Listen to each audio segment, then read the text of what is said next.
A nossa primeira história desta hora leva-nos em direção a Vizela, ao São Bento das Peras, que todos os anos é visitado por milhares de peregrinos, evidentemente em situações normais, não neste contexto de pandemia. Vamos agora, até lá. Estamos a 410 metros de altitude no Santuário do São Bento das Peras, em Vizela, no cimo do monte que tem o mesmo nome. Aqui é um verdadeiro local de peregrinação. Connosco temos Júlio. Olá, Júlio. Antes de mais, pergunto-lhe qual é que é a relação, a verdadeira relação entre o São Bento e Vizela. A relação é uma relação, digamos, religiosa, essencialmente religiosa. O São Bento é um santo conhecido em toda a Europa, é padroeiro da Europa, aliás, e desde sempre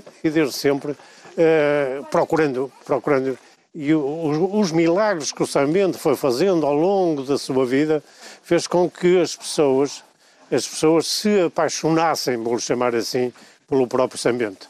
O São Bento acaba por chegar aqui, da mesma forma como chegou a outros montes, outros locais. Portanto, a fama dos seus milagres era muita e trouxeram até ao alto deste monte. Aliás, trouxeram até aqui esta capela que nós estamos a ver, que é uma capela já bastante antiga. Esta capela é do século XVI, que muito provavelmente, não há grandes estudos relacionados com isso, mas muito provavelmente veio substituir uma ou outra mais pequenina que existia sem este apêndice aqui ao lado e que foi reconstruída há pouco tempo atrás. Mas do século XVI, dedicada ao São Bento, porque o São Bento, há histórias do São Bento, e tem a relação de Vizela com o São Bento, data de 1220, sensivelmente. E porquê? Porque o rei Dom Dinis, que reinava na altura, teve de mediar um conflito entre os dois párocos que existiam e que faziam a regência desta capela. Daí que a capela é mieira. A capela medeia a freguesia de São Miguel das Caldas e de Tagilde. E por isso é que, precisamente à frente da capela, está lá uma dita pedra, mas que o verdadeiro nome é um marco e, portanto, mieiro, está, no fundo, a dividir... que está a dividir as duas freguesias e que divide São Miguel das Caldas, que é uma das freguesias mais antigas da Diocese de Braga, e Divina Salvador Tagilde. Portanto, em 1220 há uma querela entre Martinhanos, que é o padre de Tagilde, e Cláudio Domingos, que é o padre de São Miguel. Nessa altura há queixas de um lado e do outro. Os bispos que punham e dispunham naquele tempo fizeram queixa e faziam queixa e fizeram queixa ao rei Dom Dinis, e o rei Dom Dinis resolveu entregar parte da capela à regência de Tagilde. O padre de São Miguel queixou-se, ouvidos novamente os bispos, o rei Dom Dinis reverteu a primeira ação e é a partir daí e deu ordens que os proventos da capela fossem de certa forma divididos entre os dois párocos, o que ainda é hoje. Júlio, mas há uma coisa, portanto, interessante. Nós estamos a ver ali ao fundo, este é que é o verdadeiro local da peregrinação. Não é? Sim, porque são muitas as pessoas antigamente não era que vêm assim. Aqui, imagino. Neste momento é o local onde no dia da peregrinação, que é o 11 de julho, é o local onde se faz a missa campal, de certa forma, que já começa no dia anterior. Que se passa a 10, o dia de São Bento é no dia 11 de julho, como sabe, mas no dia anterior já se fazem missas. Portanto, hoje o culto está muito mais, como é dizer, está muito mais acirrado, digamos assim. Portanto, as pessoas estão muito mais apegadas ao São Bento. O São Bento continua a ser o santo padroeiro da região, de toda a região, do Vale do Vizela, não é só de Vizela em si, nem de Tagilde. Não obstante ser das duas freguesias, mas neste momento ainda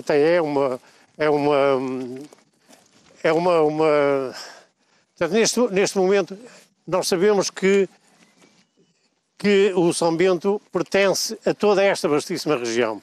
Portanto, a confraria que gere neste momento o São Bento é uma confraria onde faz parte gente de São Miguel e de Tagilde. Têm feito aqui coisas fantásticas, maravilhosas, creio que vão continuar a fazê-lo. Há coisas importantes que se estão a realizar aqui neste local maravilhoso. Há aqui ao nosso lado uma outra capela. Esta capela começou a ser construída... Júlio, antes de falarmos, portanto, desta nova capela que já nos vamos dirigir lá e lá em casa já vão ter a oportunidade de ver, diga-me só uma coisa. As pessoas procuram, portanto, este lugar de fé, procuram este santo, portanto, o São Bento, e têm noção de, portanto, quais é que são os pedidos e as várias promessas que as pessoas vêm aqui fazer? As promessas têm todas a ver com aquilo que o próprio santo fazia. O santo enquanto vivo, teve uma série de tentações. E conseguiu resistir a elas todas. A maioria é aquelas em que as pessoas sentem dor, que as pessoas sentem mal. Exemplo? Por exemplo, qualquer tipo de dor. Né? Portanto, e as pessoas sentem-se que rogando ao São Bento que ele os protege. As maiores que havia no meu tempo de criança eram as rugas que nós tínhamos, que nós chamávamos verrugas, que nós tínhamos, os cravos, daí os cravos como entrega ao São Bento, e uma das coisas importantes que nem toda a gente se refere, mas que era aquilo que nós fazíamos, é passar na 4ª classe. Quando andávamos na escola primária, prometíamos ao São Bentinho vir a pé, pelos caminhos de peregrinos, vir a pé se passássemos de classe. E o Júlio cumpriu essa promessa? Cumpri, sim senhor, porque eu passei de classe. Passei de classe. Essa era uma delas. Giríssimo é aquilo que se continua a fazer, é pintar os penedos de branco. Pintar os penedos de branco é ainda, já em tempos remotos, era muito mais acesa esta fé, mas neste momento ainda continua a manter-se o facto de pintar pois porque quem vem de lá de baixo vê a imensidão. É uma forma que até turisticamente podia ser bem aproveitado, mas enquanto for como fé, já me sinto satisfeito, porque significa que as pessoas fizeram e cumpriram aquilo que prometeram. Pintar os penedos de branco. Júlio, agora sim, portanto, a construção da nova capela vem, no fundo, porque... porque a outra era pequenina demais. A mais antiga. A outra era pequena e então teve-se de construir esta. Esta começou a ser construída sensivelmente em 1968, mais ou menos 68, e foi inaugurada em 1970. Curiosamente, eu não assisti. Não assisti porque estava noutras andanças, estava na Guerra Colonial e não assisti à inauguração, mas sei que foi por julho de 1970, porque julho é quando há a festa de São Bento, o dia de São Bento é o 11 de julho, e foi o 11 de julho que esta capela foi inaugurada. É uma capela também muito linda, pequenina, mas linda, como curiosidade, e sabemos que isso acontece, como curiosidade é que aqui encontrou-se um punhal celta, lá adiante tem também uma sepultura celta. Algumas destas coisas são muito interessantes, porque isto ainda existe, creio que está no Martim Sarmento. Mas pronto, é um local engraçado. Esta capela é exatamente aquilo que o São Bento gosta, ou seja, não gosta de pomposidade. O São Bento é um abade simples, foi um padre simples, foi quase mendigo e, por tal, cumpre-se aquilo que ele pretende, ser aquilo que é. Júlio, mas a verdade é que este espaço, portanto, é um espaço de culto, mas neste momento é também um espaço de lazer e de convívio. Nós estamos aqui agora neste miradouro que tem uma paisagem lindíssima, quase indescritível, e portanto eu diria que muitas das pessoas que vêm cá, portanto, vêm também para passar agora um tempo, aliás, de serenidade. Sim, sem dúvida, sem dúvida. É, como vemos, um espaço fabuloso, é um sítio lindíssimo. As pessoas que aqui vêm orgulham-se disto, porque de facto tem uma paisagem fantástica, mas estou em crer que as pessoas vêm porque o São Bento São Bento é a religião.